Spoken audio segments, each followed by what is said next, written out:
안녕하세요. 지난 2회보다는 좀 더 쉬웠나요? 문제? 조금 평균 점수는 보니까 이건 한 53점 정도 나온 것 같은데 다른 학원에 지난번보다는 좀 잘 나온 것 같아요. 점수에 크게 연연해하지 마시고 왜 틀리는지 정확하게 확인해 보면 충분히 고득점 가능합니다. 이건 뭐 특별히 기초 지식이 필요한 과목은 아니니까 단순히 암기입니다. 자, 1번 용어의 정의. 이번에 중개대상물 반드시 시험에 한 문제씩 출제됩니다.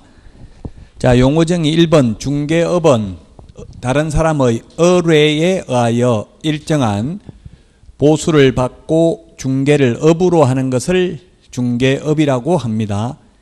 이때 업인지 아닌지는 사회 통념상 판단해야 되는데 불특정 다수와 계속 반복하거나 반복 의사가 있는 것을 업이라고 합니다. 따라서 우연한 교회에 한두 번 중개를 했다는 사정만 가지고 전세 중개 한 건 하고 보수를 받았다는 사정만 가지고 업으로 한 것으로 볼 수 없습니다. 불특정 다수여야 합니다. 특정인하고 친인척한테만 중개하려면 자격증 취득할 필요 없습니다. 자, 그래서 1번 틀렸고 2번은 중개보조원이란 계약서 작성이 틀렸죠. 중개보조원은 공인중개사가 아닌 자로서 개업공개사에 소속되어 현장 안내 및 일반 서무 등 단순한 업무를 보조하는 자를 말하지 중개 업무는 안 되죠. 계약서 작성, 확인설명서 작성, 확인설명 등은 할 수가 없습니다. 자, 그 다음에 3번입니다. 우연한 교회 전세 중개를 한 건 하고 보수를 받았다는 사정만 가지고는 업이라고 할 수 없다. 그러나 우연한 교회가 아니라 만약 중개사무소 간판을 달고 했다면 비록 한 건만 했다 하더라도 업이 되겠죠. 간판 속에는 손님 오면 받겠다는 의사가 포함되어 있기 때문에.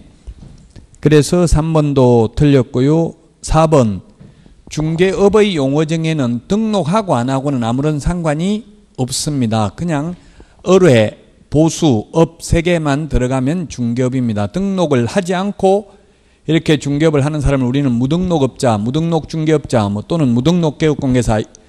왜냐하면 무등록업자라는 용어 정의는 없습니다. 다만 뭐라고 법에는 하고 있냐면 법 제9조 규정에 의해서 중개사무소 개설 등록을 하지 아니하고 중개업을 영위하는 자 이렇게 표현하고 있습니다. 따라서 등록을 하지 않고 의뢰, 보수, 업 3가지가 들어가도 중개업입니다. 따라서 4번 틀렸습니다. 등록하지 않은 자가 중개를 업을 하는 것은 중개업이 아니라고 했기 때문에 틀렸습니다.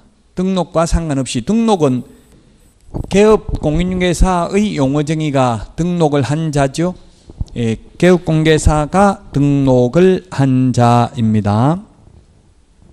그래서 4번도 틀렸고 5번입니다. 미성년자는 자격은 취득할 수 있습니다.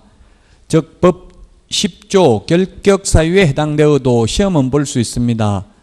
그래서 결격사유가 2가지가 있습니다. 법 6조 결격사유, 법 10조 결격사유가 있는데 법 10조는 개업공인중개사 등의 결격사유입니다. 개업공개사 등이 될 수 없는 결격사유고 법 제6조 결격사유는 공인중개사가 될 수 없는 결격사유입니다.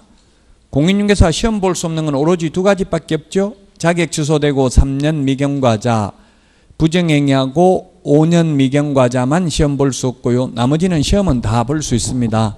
미성년자도 시험은 볼 수 있지만 미성년자는 취직을 하거나 개업할 수는 없죠. 성년이 될 때까지 개업공개사 등의 결격사유에 해당되므로. 그래서 자격 취소되고 3년 미경과자가 가장 강력한 행정처분이에요. 여기에 해당되면 공인중개사 결격사유에도 해당되고 개업공인중개사 등의 결격사유에도 해당됩니다. 즉 취직도 못하고 개업도 못하고 시험도 못 봅니다. 자격 취소되면 3년간은. 답 5번입니다. 2번 중개대상물도 역시 시험에 반드시 한 문제 나옵니다. 1번 이걸 권리금이라고 합니다. 권리금은 3가지가 있습니다. 바닥권리금, 영업권리금, 시설권리금 이런 세 가지를 통칭해서 권리금이라고 합니다. 이 점포 위치에 따른 영업상 이점은 바로 바닥권리금이죠. 좋은 위치. 예, 권리금은 중개상물이 아니다. 판례가. 그러므로 권리금을 알선하고 돈을 많이 받아도 이는 중개보수가 아니기 때문에 공인중개사법 위반이 아니라는 이야기입니다. 자, 그 다음에 두 번째, 명인망법을 갖춘 수목의 집단은 중개대상물에 해당됩니다. 그 밖의 토지의 정착물 중에는 현재 인정되는 것은 명인망법을 갖춘 수목의 집단밖에 없습니다. 그 외에 명인망법을 갖춘 농작물도 중개상물이 아니고요. 유권해석에 의하면 법조문에는 없지만 교량, 담장, 축대, 토사, 암석 이런 것들 다 중개상물이 아닙니다. 자, 그 다음에 3번 판례입니다. 이게 건축물이라고 했을 때 이 건축물은 민법상 건축물을 의미한다는 게 판례입니다. 건축법상 건축물을 의미하는 게 아니고, 따라서 우리 주유소에 주유하면 무료로 뭐 세차해 주는 기계 이런 거 있죠. 그 이동식 세차장 구조물은 건축법상 건축물이지만 주벽이라는 것도, 주벽이라고 할 만한 것도 없고 볼트 조립 방식으로 되어 있어서 쉽게 분리 철거가 가능하므로 이 이동식 세차장 구조물을 민법상 건축물로 볼 수는 없다. 그러므로 중개상물이 아니다. 중개상물이 아니기 때문에 아무나 중개를 해주고 돈을 받아도 공인중개사법 위반은 아니라는 이야기입니다. 자, 그래서 판례는 민법상 건축물의 하나고, 또 이 건축물은 현존하는 건축물뿐만 아니라 장래에 건축될 예정인 동호수가 특정된 아파트 분양권도 미래의 건축물이다. 그러나 그냥 입주권이 중개상물 되냐 안 되냐 이렇게 나와가지고 논란의 대상이 되었습니다. 모두 복수정답으로 인정되었습니다. 추첨기일 날 추첨을 하여 당첨되면 입주할 수 있는 권리에 불과한 입주권은 중개상물이 아닙니다. 그러나 도시및 주거환경정비법 제74조에 의해서 관리처분 계획 인가받은 입주권은 중개대상물에 해당이 됩니다. 자, 그 다음에 5번입니다. 20톤 미만 선박은 동산이기 때문에 중개상물이 아닙니다. 그런데 20톤 이상의 경우에는 의제부동산입니다. 등기를 하기 때문에 의제부동산이라 하더라도 대통령령에 규정이 없기 때문에 중개상물이 아닙니다. 그래서 건설기계, 차량, 항공기 전부 중개상물이 아니고요. 의제부동산 중에서 중개대상물에 해당되는 건 딱 세 가지입니다. 임목, 광업재단, 공장재단 세 개밖에 없습니다. 나머지는 모두 중개대상물이 아닙니다. 뭐 어떤 분이 잡종재산이 중개상물이 되냐 시험에 나온 적은 없는데요. 잡종재산이라는 말은 없어졌습니다. 국유재산법에 보면 행정재산하고 일반재산 두 개로 나누어지죠. 옛날에 잡종재산이라고 하는 걸 지금은 일반재산이라고 합니다. 그래서 일반재산도 시험에 나온 적은 없는데 공개입찰의 방식으로 매각을 해야 되므로 원칙적으로 중개상물이 되지 못합니다. 다만 이 2번 이상 유찰된 경우에는 수의계약을 체결하거나 개업공개사에게 중개보수를 지급할 수 있다. 이런 말이 공유재산 및 물품관리법 시행령 제43조에 규정되어 있습니다. 그래서 예외적으로 일반재산은, 국유재산 중에서 일반재산은 중개상물이 될 수 있는 경우도 있기는 합니다. 시험에 물론 아직까지 나온 적은 없습니다. 공인중개사법에서 가장 어려운 부분이 용어의 정의와 이 중개대상물 두 개 파트입니다. 자, 그래서 이번에 답 3번이고요. 3번 원본을 제출해야 되는 겁니다. 우리 암기 프린트 51번에 기억리언은 27번, 28번에 있는데요. 휴폐업, 기억리언. 휴폐업은 등록증 원본을 반납해야 됩니다. 반납하러 가야 되니까 전자문서로 안 됩니다. 기억리언은. 디귿은 등록인장, 변경신고서 제출하는 경우에도 중개사무소 등록증 원본을 제출해야 됩니다. 암기 프린트 51번에 21번에 있습니다. 21번. 왜 그러면 등록인장 변경 신고서 제출할 때 중개사무소 등록증 원본을 제출해야 되냐 하면은 그 중개사무소 등록증에 변경된 도장을 찍어야 되죠. 그래서 원본을 제출해야 됩니다. 자, 그 다음에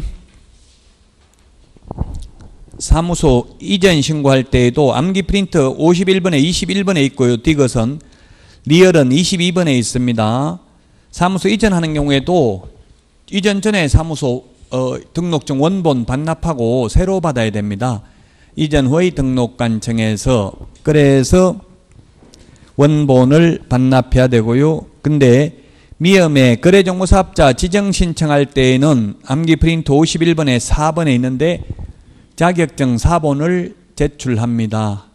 1번부터 5번까지가 있는데 51번에 1번에서 3번 즉 등록신청, 분사무소 설치신고, 그 다음에 소속공개사 고용신고 3개는 자격증 4번 제출 안 하죠. 근데 4번 거래정보사업자 지정신청 5번 매수신청 대리인 등록신청의 경우에 자격증 4번을 제출해야 됩니다. 그 다음에 B업 분사무소 설치 신고하는 경우 실무교육 수료증 4번 제출해야 된다. 암기 프린터 51번에 동그라미 8번에 있습니다. 그래서 이거 암기 프린트를 일주일에 최소한 한 번씩 적어보면 좋아요. 한 번에 56번까지 다 적기 힘드니까 하루에 그냥 한 1번부터 10번, 11번부터 20번 이런 식으로 목표를 정해가지고 한번 적어보세요. 시험 볼 때까지 계속 일주일에 한 번씩만 적어보면 80점 이상 받을 수 있습니다. 자, 그래서 B업의 분사무소 설치 신고할 때 실무교육 수료증 4번입니다. 암기 프린트 51번에 8번에 있는데 실무교육 수료증은 모두 4번을 제출합니다. 원래 실무교육 수료증 제출하지만 또 그 실무교육을 실시한 기관이 전자적으로 확인할 수 있도록 통보를 한 경우는 제출을 생략할 수 있죠. 자, 그래서 미음, 비업 2개가 4번 제출이고요. 시옷 분사무소 이전 신고하는 경우 이게 암기 프린트 51번에 22번에 있는데 이전 신고할 때는 주된 사무소의 경우 등록증 원본이고요. 분사무소의 경우에는 분사무소 이전할 때는 등록증을 제출하는 게 아니라 분사무소 설치 신고 필증을 제출하죠. 그래서 원본 제출해야 돼요. 분사무소 이전 신고할 때에도 분사무소 설치 신고 필증 원본을 반납하고 새로 받아야 되니까 옮겼으면. 그래서 답은 3번입니다. 미음, 비업 2개만 4번이고요. 나머지는 다 원본이 되겠습니다. 다음은 4번입니다. 결격사유. 이 결격사유, 개업공개사 등의 결격사유 시험에 반드시 한 문제 나옵니다. 여기에 해당되면 개업공개사도 될 수 없고 소속공개사, 보조원, 법인의 임원, 사원이 될 수 없습니다. 이미 되어 있다면 개업공개사의 경우 등록을 취소해야 되고 소속공개사나 보조원의 경우 고용관계를 종료해야 됩니다. 2개월 이내에. 안 하면 업무정지입니다. 소속공개사나 중개보조원은. 법인의 임원, 사원을 2개월 이내에 그 사유 해소 안 하면 절대적 등록 취소 사유에 해당됩니다. 시험에 반드시 출제됩니다. 한 문제. 결격사유. 자, 결격사유에 해당하지 않는 자는 했는데 1번 미성년자 오직 나이를 잡수시는 길밖에 없습니다. 법정대리인의 동의를 받아도 혼인을 해도 벗어날 수 없습니다. 2번 집행유예 기간에 있는 자 결격사유에 해당됩니다. 근데 4번에 선고유예나 기소유예는 결격사유 아니죠? 선고유예, 기소유예는 결격사유 아닙니다.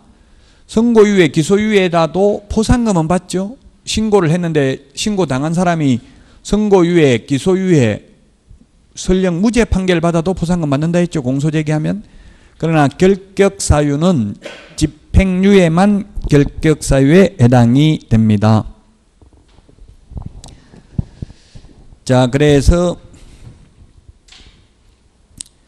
답은 4번이고요. 선고유예. 그 다음에 3번 자격정지기간 중에 있는 경우에도 결격사유에 해당됩니다. 6월 이하의 자격정지인데 자격정지 처분 받으면 그 기간 동안은 다른 데 가서 취직을 못한다는 이야기입니다. 그만두더라도 개업도 못한다는 이야기입니다. 5번 업무정지 처분을 받고 폐업신고한 자로서 업무정지 기간이 경과되지 아니한 자. 업무정지 6개월 받았으면 폐업해도 6개월 안에는 다른 데가 취직도 안 되고 개업도 안 된다는 이야기입니다. 답 4번입니다. 반드시 한 문제 출제가 됩니다. 결격사유 꼭 이 문제를 떠나서 한 문제 반드시 나오고요. 5번도 확인설명서 서식에 대해서 한 문제 반드시 나옵니다. 1의 서식부터 4의 서식 중에서 지금 2의 서식이면 좀 어렵죠. 맨날 1의 서식 위주로만 했기 때문에. 그래서 이게 기본서에 있는 서식을 좀 참고로 보시면 되겠습니다. 옳은 것은 했는데 1번 단독 경보형 감지기는 1의 서식 주거용에만 해당됩니다. 단 아파트는 제외하죠. 이 단독 경보형 감지기는 기본 확인사항이 아니고 세부 확인사항이죠. 개업공개사가 의뢰인한테 물어봐야 알 수 있는 내외부 시설물의 상태에 해당됩니다. 2번 비선호시설은 우리 서브노트 130, 131페이지에 있습니다. 비선호시설은 1의 서식과 3의 서식에만 해당됩니다. 즉 주거용하고 토지에만 해당이 됩니다. 그래서 3번도 틀렸고요. 4번 백화점 할인 매장을 기재하는 안이 있다. 없습니다. 백화점 할인 매장은 1의 서식만 있습니다. 자, 입지 조건이 있는데 입지 조건 서브노트 131페이지에 보면 입지 조건은 1의 서식은 도대주 교판, 2의 서식은 도대주, 3의 서식은 도대, 4의 서식은 해당 사항이 없습니다. 백화점이 어디 들어가냐면 이게 판매시설이죠. 판매의료시설. 그래서 도로, 대중교통, 주차장, 교육시설, 판매의료시설은 1의 서식에 들어가는데 2의 서식은 도로, 대중교통, 주차장까지만 기재하잖아요. 백화점 기재 안 합니다. 그 다음에 도로, 대중교통, 3의 서식은 2개만 들어갑니다. 이게 무슨 준법적 지식을 요하는 것도 아니고 굉장히 까다로워요. 서식을 봐야 알 수 있는 거기 때문에. 그래서 별로 중요하지도 않으면서 시험에 나오니까 그 민법 같은 데서는 벌칙 같은 게 안 나오잖아요. 민사특별법에서. 그래서 민법 교수님들 출제한 교수님들 보니까 그런 거는 잡법에서 내야 된다 그러더라고요. 그 공인중개사법이 잡법이에요. 이거 잡다한 게 많이 들어있잖아요. 공인중개사법 한 개만 있는 게 아니고. 그래서 별로 중요하지도 않은 것 같은데도 시험에 이런 걸 낸다고요. 이건 굉장히 어렵죠. 시행규칙, 별지, 서식까지 봐야 되니까 사실은 어려워요. 중요해서 어려운 게 아니라 사이드에 있는 거니까 어렵다고요. 그럼에도 출제를 한다. 자, 그 다음에 비선호시설은 1km 이내입니다. 1, 3의 서식에 있고요. 4번 내진설계 적용 여부는 1, 2의 서식에 해당됩니다. 내진설계 작년 6월에 포항 경주 지진 때문에 신설됐습니다. 1, 2의 서식만 해당됩니다. 내진설계 적용 여부는. 근데 6월 1일 재산세는 6월 1일 기준 대상 물건 소유자가 납세 의무를 부담한다는 내용은 4개 서식 모두 기재되어 있습니다. 물론 종합부동산세도 6월 1일이지만 종부세 내는 사람은 우리나라에 1%밖에 안 되잖아요. 그래서 종부세는 지금 시세 38억짜리 가지고 있으면 가표가 뭐 공정시장 가격이 한 3억 정도 된다는 것 같더라고요. 그러니까 거의 종부세 한 38억짜리 가지고 있으면 70만 원 정도 낸대요. 종합부동산세. 저도 한 번도 못 내봤어요. 종합부동산세. 죽기 전에 한번 내봐야 될 텐데 쉽지 않아요. 내는 게. 그 우리나라가 세계적으로 보유가세는 낮고 거래세가 높습니다. 미국에 한 50분의 1밖에 안 돼요. 보유가세는, 재산세는.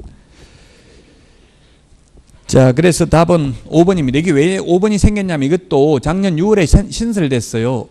왜 생겼냐면은 이게 실무에 있다 보면 6월 1일 날 잔금 치르면 매수인 해야 된다고 1년분 재산세를 이미 지나간 것까지 1월 달부터 12월 말까지 1년분 재산세 다 내야 되죠.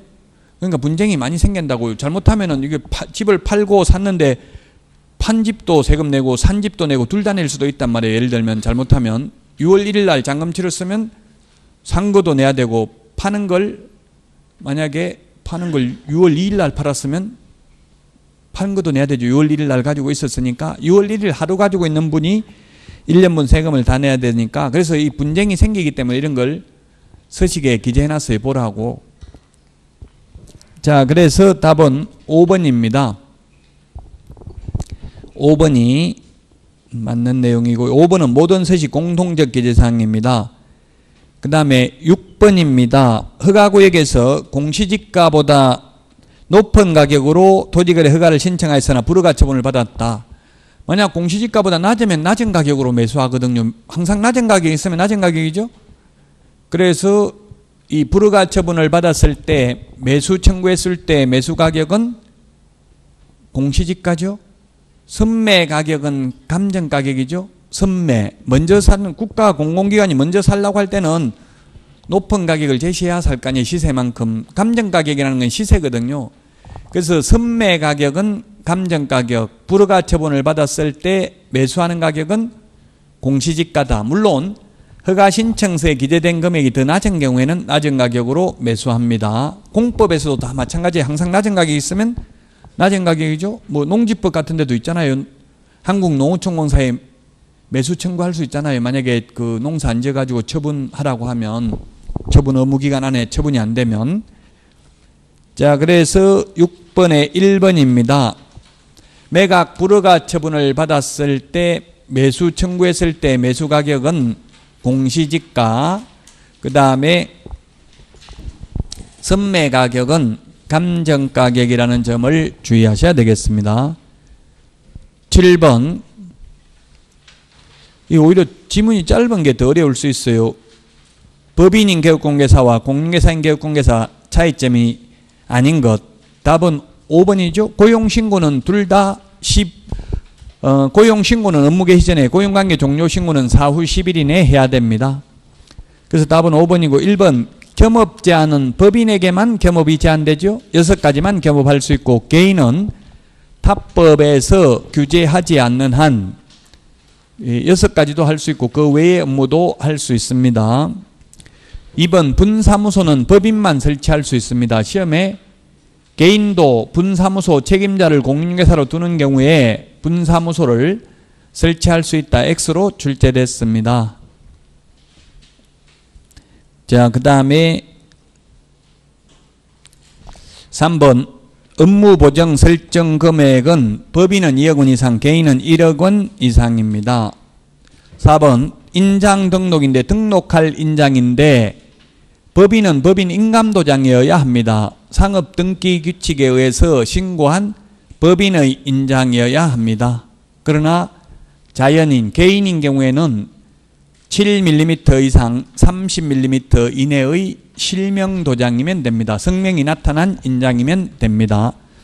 법인의 분사무소의 경우에는 법인의 대표자가 보정하는 인장을 주된 사무소 등록관청에 등록할 수 있습니다.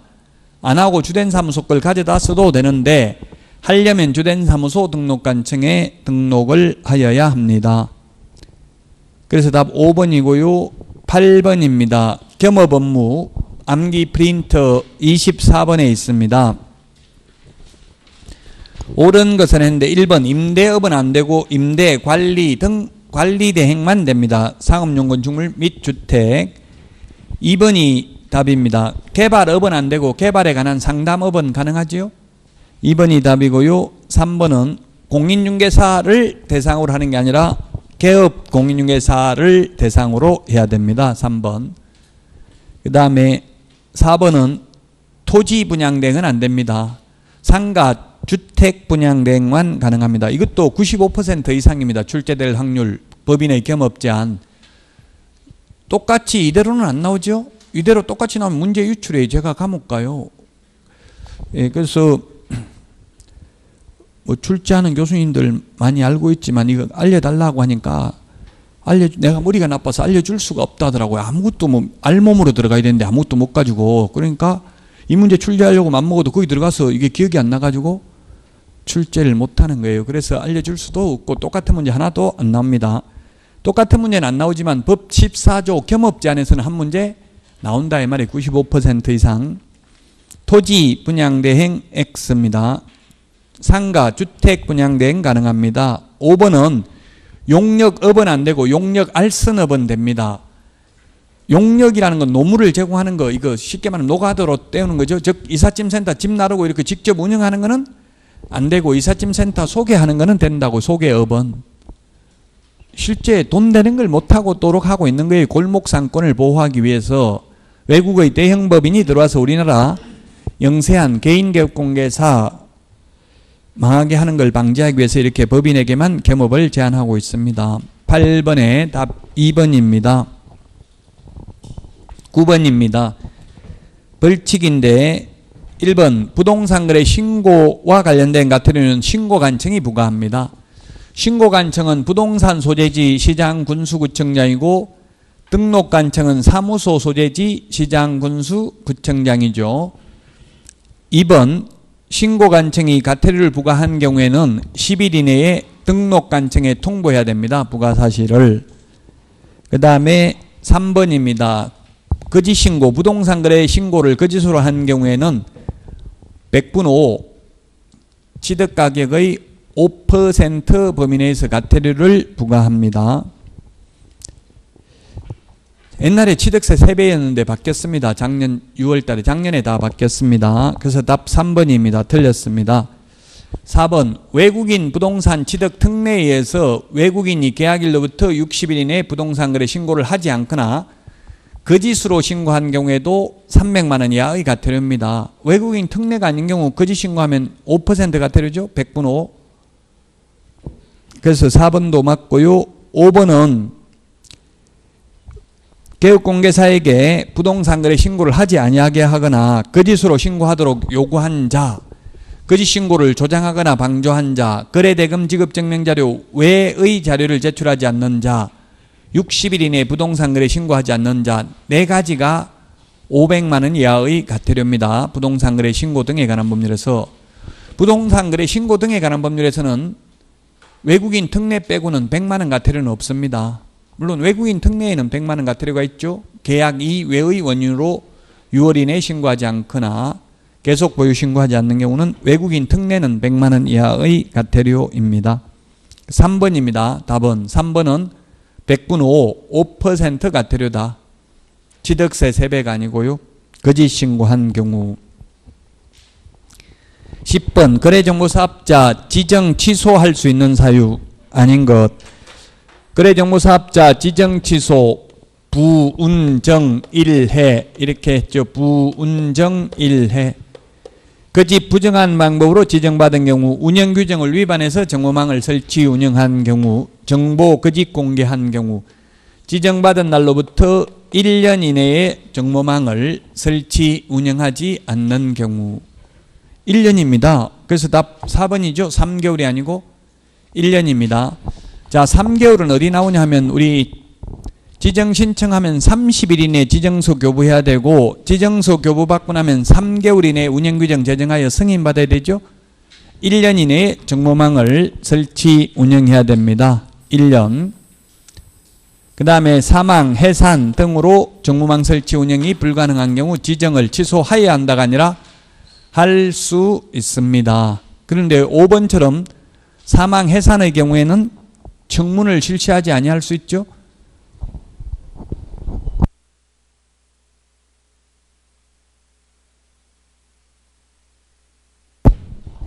원래 취소하려면 청문을 실시해야 되는데 자격 취소, 등록 취소, 지정 취소, 사망 해산하고 없는데 죽고 없는데 청문이라는 게 들을 청, 들을 문 듣는 건데 죽고 사람이 없는데 들어볼 수가 없죠.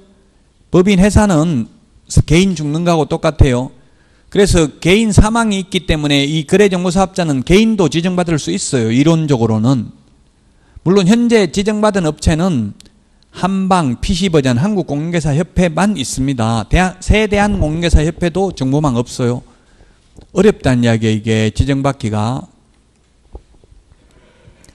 자, 그래서 답은 4번입니다. 3개월이 아니라 1년 이내에 정보망을 설치 운영하지 않는 경우 지정을 취소할 수 있습니다. 그 다음에 11번 계약서 필요적 기재사항. 우리 계약서 필요적 기재사항은 암기 프린트 9번, 인물, 계약금, 인권, 조교 9가지가 있습니다. 거기에 해당되지 않는 게 3번입니다. 미공시 중요시설 소유에 관한 사항. 이건 확인 설명해야 될 사항입니다. 확인 설명. 계약서에 필요적 기재사항이라고 명시적으로 나와 있지는 않습니다. 뭐 확대 해석을 하면 권리관계에 물론 들어갈 수도 있는데 상대적으로 풀어야 되거든요. 객관식이라는 것은 직접 명문 규정은 없다고요. 미공시 중요시설 소유에 관한 사항 이렇게. 확인 설명에는 명문 규정이 있죠. 그래서 답은 3번입니다. 암기 프린트 9번 인물, 계약금, 인권, 조교 9가지입니다. 확인 설명해야 될, 확인 설명이 아니라 계약서 필요적 기재사항. 암기 프린트 9번에 보면 거래 당사자 인적사항, 물건의 표시, 계약일, 그 밖의 약정사항, 거래 금액, 계약 금액, 지급에 관한 사항, 물건의 인도일시, 권리 이전 내용. 이게 넓게 해석하면 권리 이전 내용에 이게 미공시 중요시설 물건 이것도 들어갈 수는 있거든요. 사실상 들어갈 수 있지만 직접 명문 규정이 없으니까 상대적으로 3번을 답을 할 수밖에 없다는 이야기입니다. 그 다음에 조건, 기한, 확인 설명서, 교부일자 이 9가지가 필요적 기재사항입니다. 따라서 이 11번 중에서는 명시적으로 규정되어 있는 걸 빼면 3번을 답할 수밖에 없다. 자, 그 다음에 12번입니다. 암기 프린트 53번에 교육제도가 있는데 교육제도에서 반드시 한 문제 출제됩니다. 5개 교육제도. 그래서 어떤 분이 저한테 너 이렇게 길게 안 나오면 가만 안 두겠다. 실제 시험에 이렇게 하던데 실제 시험에는 안 나올 수 있는, 안 나옵니다. 이렇게 길게. 보통 한 5개 정도, 이 정도 나옵니다. 박사안에. 근데 5개만 해도 되지만 다 읽는 거, 지문 다 읽어보라고, 공부해보라고, 이게 다 시험에 나올 수 있는 지문이기 때문에 실무 교육과 관련된 지문을 거의 다 넣어놨어요. 예, 그래서 공부하라는 의미이니까 좀 이해를 해 주시고요. 기억. 실무교육의 내용은 개업공개사 및 소속공개사의 직무수행에 필요한 법률 지식입니다. 실무교육은 법률 지식이고 연수교육은 법제도의 변경사항, 요것만 차이가 나요. 나머지 부동산 중개 및 경영실무 직업윤리는 똑같습니다. 연수교육하고. 그래서 시험에 연수교육하고 실무교육 내용을 다르게 반대로 해가지고 X 틀린 거 고르고 이렇게 시험에 출제됐어요. 과거 기출문제가. 자, 그래서 기억은 맞습니다. 실무교육 시간은 28시간 이상 32시간 이하, 매수 신청들이 실무교육은 32시간 이상 44시간 이하, 연수교육은 12시간 이상 16시간 이하, 직무교육은 3시간 이상 4시간 이하, 거래사고 예방교육은 교육시간이 정해진 게 없습니다. 자, 그 다음에 디귿. 직무교육은 보조원의 직무수행에 필요한 직업윤리 등인데 직업윤리가 교육 내용에 포함되어 있지 않는 건 거래사고 예방교육밖에 없습니다. 그 다음에 리얼 교육시간은 말했고요. 미업 연수교육도 말했고 비업 연수교육 시간도 말했고 시옷 틀렸네요. 연수교육 7일 전까지가 아니라 2개월 전까지 대상자에게 통지해야 됩니다. 2개월 전까지. 연수교육은 2개월 전까지, 거래사고 예방교육은 10일 전까지, 정책심의위원회 회의 개최는 7일 전까지 통보해야 됩니다. 그래서 시옷이 틀렸습니다. 7일이 옛날 7일이었는데 개정됐습니다. 지금은 2개월 전까지로. 이형에 보니까 등록 신청하려는 자는 등록 신청일 전 1년 이내에 시도지사가 실시하는 실무교육을 받아야 된다. 예, 교육 유효기간 1년입니다. 교육받고 1년 넘으면 다시 교육받아야 됩니다. 여러분들은 합격하고 나면 저 교육받으려면은 모군대에 가서 좀 받으세요. 제가 거기서, 저는 뭐 실무교육 거기서 하긴 않는데 학교도 합니다. 저 유성역에 내리면 아마 대학교는 이게 대전에서는 모군대학교만 하는 것 같더라고요. 그 첨단 강의실에 잘 돼 있더라고, 강의실이.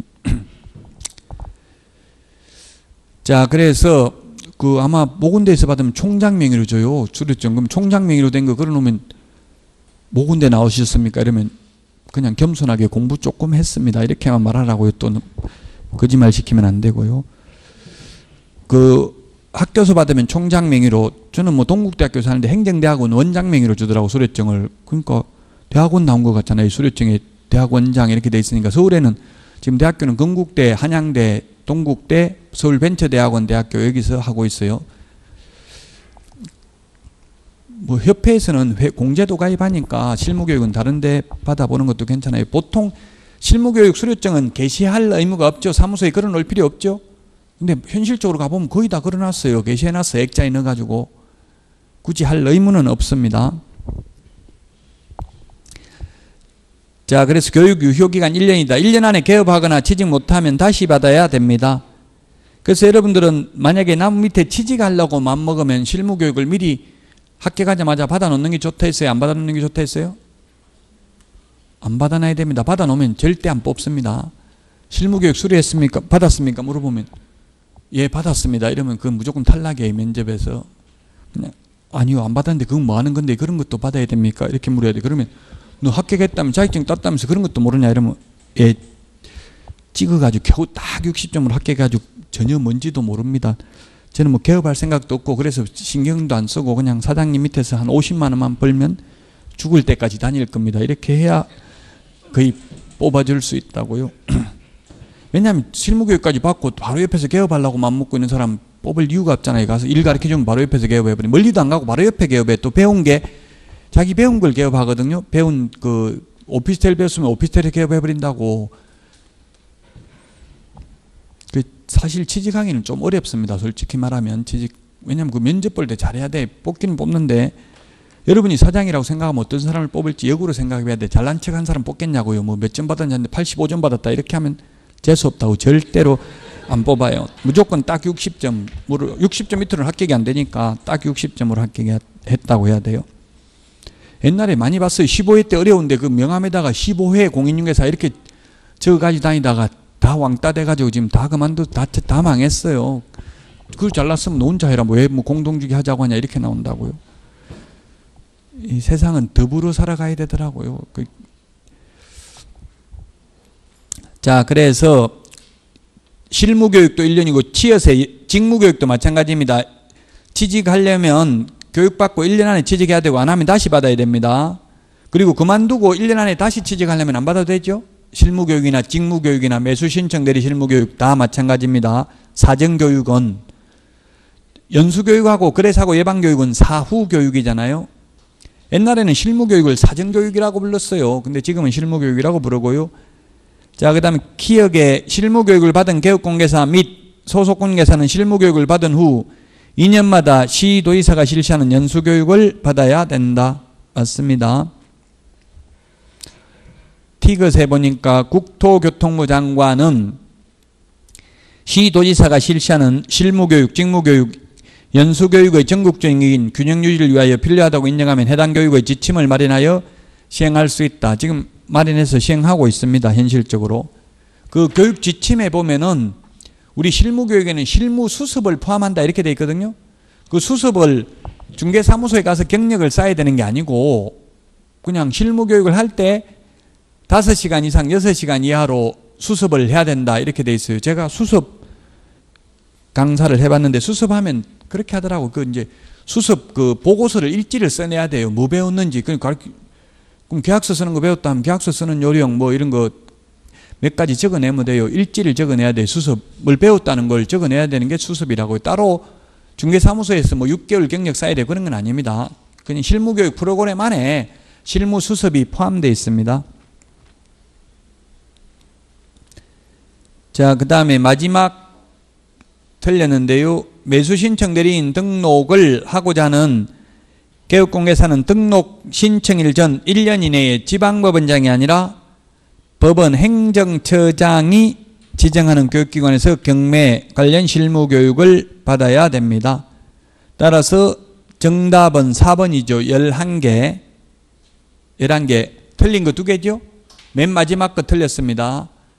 지방법원장이 아니라 법원 행정처장이 지정하는 교육기관에서 받아야 되고 법원 행정처장에게 매수신청 대리 실무교육 지정 승인을 요청할 수 있는 곳은 대학 전문대 협회만 가능하죠. 공기업 또는 준정부기관은 안 됩니다. 그러나 중개실무교육은 대학 전문대 협회, 공기업 또는 준정부기관에도 위탁할 수 있습니다.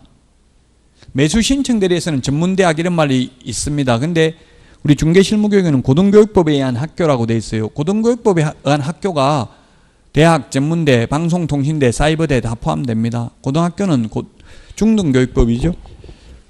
자, 그래서 12번에 답 4번이 되겠고요. 13번부터는 쉬었다가 하도록 하겠습니다.